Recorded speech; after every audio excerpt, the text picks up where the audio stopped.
জনপ্ৰিয়তা আপোনালোকে আগতো দেখা পাইছে, এতিয়াও দেখা পাইছে। চৰকাৰ থকা সময়ত টকা পইচা গাড়ী ঘোড়া দি পইচা দি মানুহ আনে। আজি UPPL চৰকাৰতো নাই, আমাৰ টকা পইচাও নাই। এইবাৰ আমি না হেলিকপ্টাৰ উৰাব পাৰিছোঁ, না ডাঙৰ মিটিং কৰিব পাৰিছোঁ।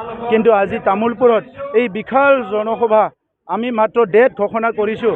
সকলো জাতি, সকলো ধৰ্ম, সকলো সংস্কৃতি, সকলো ভাষা একেলগে আহি উপস্থিত হৈছে। UPPL মডেলৰ ৰাজনীতিটো সমন্বয়, শান্তি, নিৰাপত্তা আৰু বৈষম্যতাহীন এটা উন্নয়নৰ কাৰণে আমি এটা সংকল্প লৈছোঁ আৰু যাত্ৰা আৰম্ভ কৰিছোঁ। গতিকে আহি থকা নিৰ্বাচনত 9 তাৰিখত হ'ব লগা বিধানসভা নিৰ্বাচনত UPPL দলে 12টা আসন পাই আমি দিছপুৰলৈ আহি আছোঁ অসমৰ কাৰণে কাম কৰিবলৈ, বড়োলেণ্ড অঞ্চলৰ ৰাইজৰ কাৰণে কাম কৰিবলৈ। আজি ফলাফল ওলাইছে নেকি কিবা? তামোলপুৰত ডিক্লেয়াৰ হৈ গ'ল আজি। 1 লাখ ভোটৰ মানে 1 লাখ ভোটত আমি বিজয় হ'ম। 35,000 পৰা 40,000 ভোটৰ ব্যৱধানত আমি বিজয় হ'ম। ইতিমধ্যে ভাগ্ৰামা মহিলালে কৈছে যে আপুনি প্ৰমোদ বড়ো আৰু দীপেন বড়োৰ যি কথা, সেই ৰাইজে যদি শুনে তেতিয়াহ'লে একো কাম নহ'ব বুলি কৈ আছে। কি ক'ব আপুনি? চাওক, ভাগ্ৰামা মহিলা ডাঙৰীয়াক মই শ্ৰদ্ধা কৰোঁ।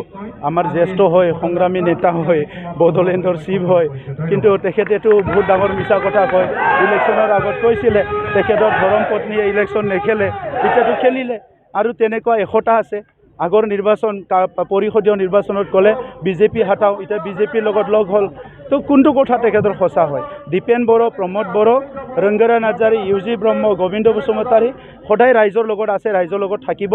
যেতিয়া আমাৰ তাত ক্ষমতা নাছিলে, আমি ৰাজনীতিত অহা নাছিলোঁ, তেতিয়াও ৰাইজৰ কাৰণে সংগ্ৰাম কৰিছিলোঁ। আৰু আজি আমি ৰাজনীতিত আহি ৰাজনীতিকভাৱে জনগণৰ কাৰণে সংগ্ৰাম চলি যাম। জনগণক প্ৰতিষ্ঠা কৰাৰ কাৰণে, সকলোৰে সুৰক্ষা দিয়াৰ কাৰণে, সকলোকে আগুৱাই নিয়াৰ কাৰণে আমি সংগ্ৰাম কৰি যাম। আহ্বান জনাব নেকি কিবা ৰাইজক? BTC ৰাইজক কিবা আহ্বান জনাব? BTC বাকী ৰাইজক মই এইটোৱে অনুৰোধ কৰিম, আজিৰ যিটো পলিটিক্স চলি আছে, ইয়াত চাই চিন্তি আমি খোজ দিব লাগিব। চাই চিন্তি খোজ দিলেহে আমি সফল হ'ব পাৰিম। যি দলবিলাকে অৰুণোদয় কাটিম বুলি ভাবুকি দিয়ে, যি দলবিলাকে ৰেচন কাৰ্ড কাটিম বুলি ভাবুকি দিয়ে, যি দলবিলাকে গভৰ্ণমেণ্টৰ আঁচনি কাটিম বুলি ভাবুকি দিয়ে, সেই দলবিলাকক জিকাব নোৱাৰিব। নহ'লে আপোনালোকক সদায় দমন কৰি ৰাখিব। চৰকাৰত ৰাজনৈতিক দলবিলাকে চৰকাৰত আহি পাব্লিকক সেৱা কৰিব লাগে, জনতাক সেৱা কৰিব লাগে।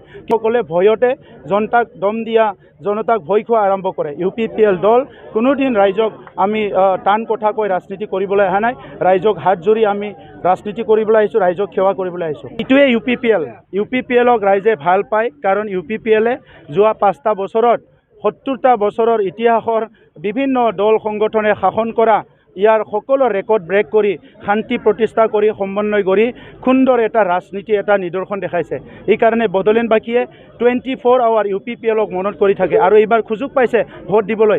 গতিকে পৰ্বতজোৰাৰ পৰা, ওদালগুৰিৰ পৰা লৈ পেলাই যিখিনি আমাৰ দলৰ প্ৰাৰ্থী থিয় কৰাইছে, প্ৰত্যেকজনকে বিজয় কৰিব। আৰু কমচে কম মই কৈছোঁ 12জন কেণ্ডিডেট আমাৰ জিকিবলৈ গৈ আছে।